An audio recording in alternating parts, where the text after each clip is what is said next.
Hey, what's up guys? Welcome back to the channel. So the smartphone market has become a lot competitive and we are seeing new phones almost every week. Being in pandemic, smartphones demands have increased drastically and companies takes full advantage of this situation and are launching phones in almost every price range, especially the Realmes and the Xiaomis. These many launches makes a lot of confusion while buying a new phone. Recently, I got my hands on the Realme Narzo 30 Pro and there isn't anything new except for the fact that it has 5G compared to the Realme 7 which I used a few months back. In this video, we'll be taking a detailed look at the Realme Narzo 30 Pro and also tell you how Realme is messing up their smartphone lineup.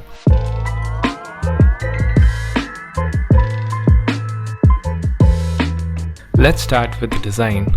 This is the same design as most of the recent Realme phone. I had used the Realme 7 for a couple of days and it got a similar footprint as the 7. Here's the side-by-side comparison of the Realme 7, Narzo 20 Pro and the 30 Pro, and it seems like the same phone with just a slightly tweaked internals. Same goes at the front. Here's a display comparison of different Realme phones from recent time and they all looks the same. One thing I really like about the Realme phones is the weight. They are quite easy to use single-handedly, especially if you compare it to the Redmi counterpart. But yeah, Redmi's definitely feels much more premium compared to the Realme's. Now to put 5G in this phone, Realme has cut a lot of features. You have a pretty mediocre camera, although it does perform good in daytime, but nighttime shots is straight up bad. Here are some of the sample shots I took from this phone.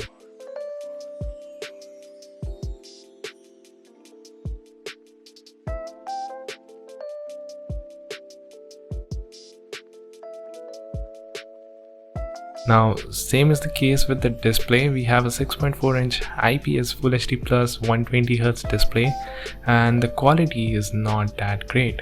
Actually, I have been using the Poco M2 Pro as my primary device and the display on Narzo seems to be a bit warmer despite setting it to the coolest setting.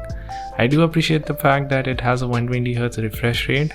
The UI felt smooth and I haven't faced any lags or stutter in the UI.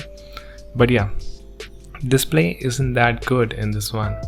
You can find Realme 8 in this price point which has a Super AMOLED display and I will definitely gonna prefer AMOLED over IPS, especially over this one.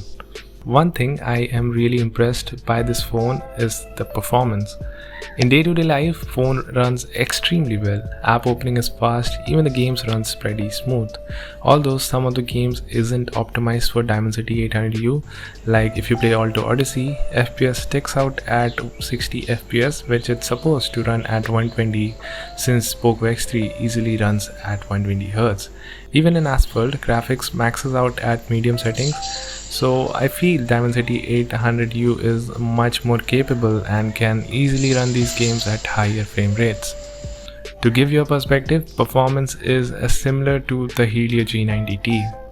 In terms of battery life, you get the 5000 mAh battery with 30W charging support and I have no complaints. You can get 7 hours of screen on time in single charge at 120Hz refresh rate and you can extract more if you set the refresh rate at 60Hz.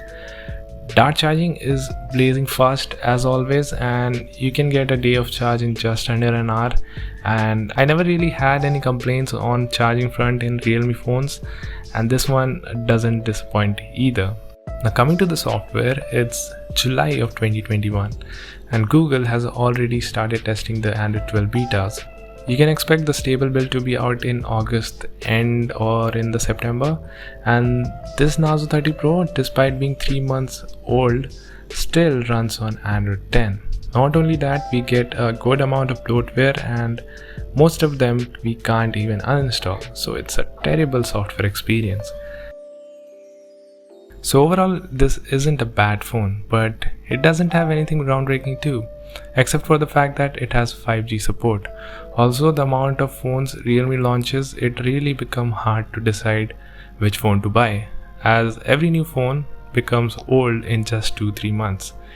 Realme has filled their phones at every price point with just a little or no change. I know it's good to have options, but at least provide a proper software support to your phones for 1 year at least, if not 2. Hell, recently they launched the standard Narzo 30, and all the 3 phones in the Narzo 30 series are basically the same phone. Here's a side-by-side comparison of all the 3 variants. All the 3 phones has same display, just that the standard 30 has a 90Hz refresh rate and a slightly different processors. Otherwise, all 3 phones have a same battery size, same charging speed, same back design, and even the same camera sensor. Although standard variant lacks a wide angle camera. What's surprising though, the standard Narzo 35G cost same as the Pro variant despite lacking so many features over the Pro variant. So yeah, Realme is just messed up, and this is just the Narzo series I'm talking about. If you take the Realme series into consideration, this becomes a lot more confusing. Anyways, that's pretty much it. Do let me know what's your opinion on so many smartphone launches these days, and if you're planning to buy something from Amazon, you can use my affiliate link in the description section below. That would really help the channel. That's pretty much it. If you like this video, then make sure to give a like and subscribe to the channel if you haven't already. Until then, my name is Rishabh, and I will see you guys in the next one.